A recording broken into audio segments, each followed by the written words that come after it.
시청자 여러분 안녕하십니까? 오늘 경북 동해안 지역은 울진을 제외하고 낮 최고 기온이 34도가 넘는 더운 날씨를 보였습니다. 주말인 내일은 새벽부터 밤까지 5에서 30mm의 비가 내리겠고 돌풍과 함께 천둥 번개가 치는 곳도 있겠습니다. 내일 아침 최저 기온은 18도에서 24도, 낮 최고 기온은 29도에서 33도의 분포로 오늘과 비슷하거나 약간 낮겠습니다. 바다의 물결은 0.5에서 2.5m로 일겠습니다. 해수욕장은 여름 한철 장사라는 말이 있습니다. 그런데 한철 장사가 아니라 1년 내내 장사를 할 수 있어야 돈을 벌 수 있을 텐데요. 사계절 해양관광 활성화를 위해선 어떤 준비가 필요할까요? 이규설 기자입니다. 푸른 바다와 순백의 백사장이 8km나 맞닿아 있는 영덕 고래불 해수욕장. 명사심리로 이름난 곳이지만 7, 8월 여름 한철만 반짝 비서객이 찾고 그 외의 기간은 썰렁했습니다. 그런데 지난 5월 이곳에 국민 야영장이 생기면서 사정이 달라졌습니다. 배를 형상화한 조형물 뒤로 코뿔소와 코끼리, 토끼 모양의 캠핑카가 들어서자 사람들이 몰려들기 시작했습니다. 바로 앞에 바다가 보이고 그리고 이제 그 옆쪽에는 뒤쪽에는 이제 소나무 솔밭이 있어갖고 경치하고 장관입니다. 개장 한 달여 만에 이곳을 찾은 방문객은 6천여 명. 앞은 바다, 뒤는 소나무 숲이 그림처럼 펼쳐지고 시설이 좋다는 소문이 나면서 주말에는 예약이 힘들 정도입니다. 솔숲의 경치를 보고 탐복을 해가지고 지금 주중에는 토요일, 일요일은 전부 풀차입니다. 저희들. 요즘 트렌드에 맞는 캠핑카 설치가 여름에만 반짝하던 해수욕장을 바꿔놓은 겁니다. 최근 강원도 삼척 해변에 들어선 한 리조트는 지역 경제 활성화에 큰 도움이 되고 있습니다. 리조트를 찾은 손님들은 지역의 맛집을 찾아 돈을 쓰고 바다가 보이는 사계절 워터파크는 1년 내내 관광객을 불러 모으고 있습니다. 이런 시설 투자도 중요하지만 지역이 가진 명승지와 문화 콘텐츠를 잘 묶고 관광 자원화해야 1년 내내 관광객을 불러 모을 수 있습니다. 영덕의 경우 종갓집이 잘 보존되어 있는 영해 괴시마을과 제주 올레길 못지않은 해파랑길, 통영 선술집보다 더 풍성하다는 영덕 읍내 먹거리촌 등 다양한 볼거리와 즐길거리가 있습니다.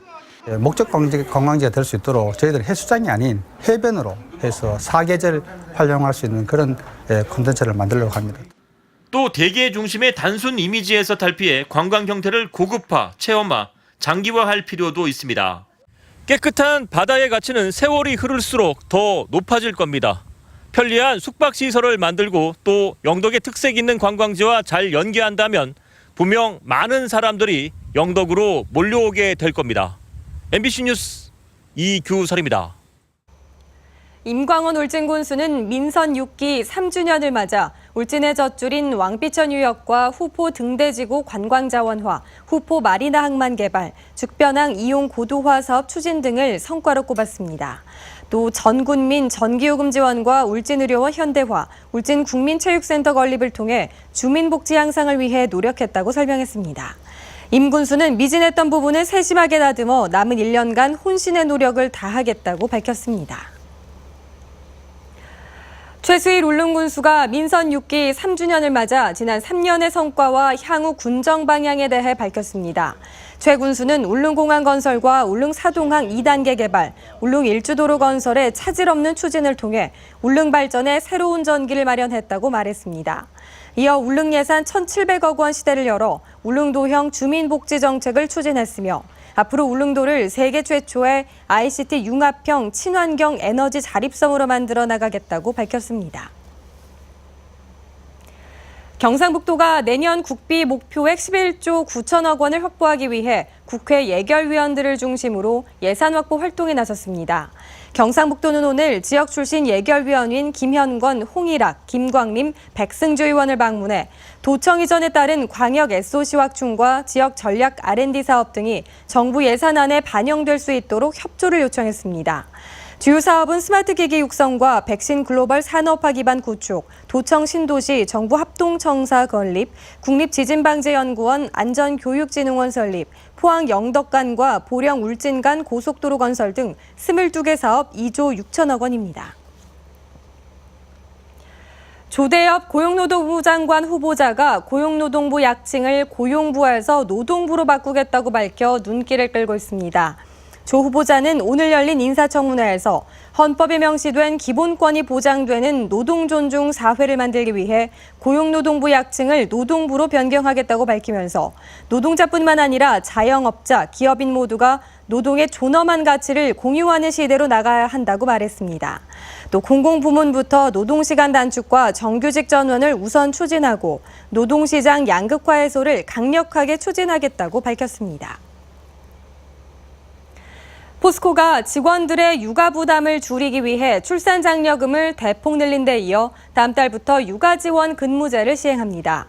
육아 지원 근무제는 완전 자율 퇴근제와 전환형 시간 선택제, 직무 공유제 가운데 하나를 선택해 근무하는 제도로 직원 누구나 최대 2년까지 사용할 수 있습니다. 포스코는 이에 앞서 지난 3월 출산 장려금과 인공수정 등 난임 치료에 사용할 수 있는 휴가를 늘리고 사내 어린이집의 지원 기간과 정원도 확대했습니다. 영덕군은 농어가 소득을 높이기 위해 지역 농수산물의 일본 수출을 적극 추진하기로 했습니다.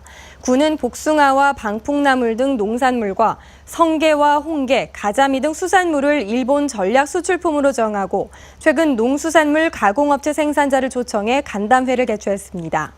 영덕군은 또 글로벌 유통업체와 연계해 전략적 해외 마케팅을 추진하고 수출 전문 농가를 집중 육성할 계획입니다. 경상북도교육청은 지역 기숙형 중학교를 대상으로 학교 방문 컨설팅을 실시합니다. 이번 컨설팅을 통해 기숙형 중학교의 교육 프로그램을 분석 진단하고 특색 사업 발굴, 학생 유치를 위한 홍보 방안을 제시해 기숙형 중학교를 활성화한다는 방침입니다. 한편 경북도교육청은 소규모 학교 통폐합에 따른 부작용을 막기 위해 지난해부터 4년간 최신 시설을 갖춘 기숙형 중학교 6개를 조성한다는 방침입니다. 경상북도 독립운동기념관 개관식이 오늘 안동시 이마면에서 열렸습니다. 6년간의 공사를 거쳐 준공된 기념관은 5만 7천여 제곱미터의 터에 전시관과 연수원, 신흥무관학교 체험장 등이 조성됐습니다. 경상북도 독립운동기념관은 기존의 안동 독립운동기념관을 확대 승격해 경북의 독립운동사를 발굴하고 호국 정신을 높일 목적으로 건립됐습니다. 2016년도 동반 성장지수 평가에서 전년도까지 4년 연속 최우수 등급을 받았던 포스코가 우수 등급으로 한 단계 떨어졌습니다. 155개 대기업을 대상으로 한 이번 평가에서는 포스코 이외에도 포스코건설과 포스코ICT, 포스코캠텍이 우수 등급을 받았습니다. 동반성장지수 평가는 동반성장위원회 중소기업 체감도 조사와 공정거래위원회 공정거래 협약이행 평가 결과를 5개 등급으로 구분한 것으로 최우수와 우수기업에는 공정위 직권조사 1, 2년간 면제 등의 혜택이 주어집니다. 경북대병원은 입원 환자의 안전과 감염 예방을 위해 내일부터 보호자 1명을 제외하고 면회 시간 외에는 병문안객 출입을 통제하기로 했습니다. 면회 시간은 평일 오후 6시부터 8시까지 한 차례, 주말과 휴일은 오전 10시와 정오 사이, 오후 6시부터 8시 사이 2차례 허용됩니다. 경북대병원은 메르스 사태 등을 막고 안전한 병문안 문화를 정착시키기 위한 조치라고 설명했습니다. 국립경주박물관은 내일부터 개관 시간을 오전 9시에서 오전 10시로 변경합니다. 폐관 시간은 평일은 오후 6시, 토요일, 일요일, 공휴일은 오후 7시이며 3월부터 12월 중 매주 토요일, 매월 마지막 주 수요일은 야간 개장 운영으로 오후 9시에 폐관합니다. 이상으로 포항 MBC 이브닝 뉴스를 마칩니다. 여러분 고맙습니다.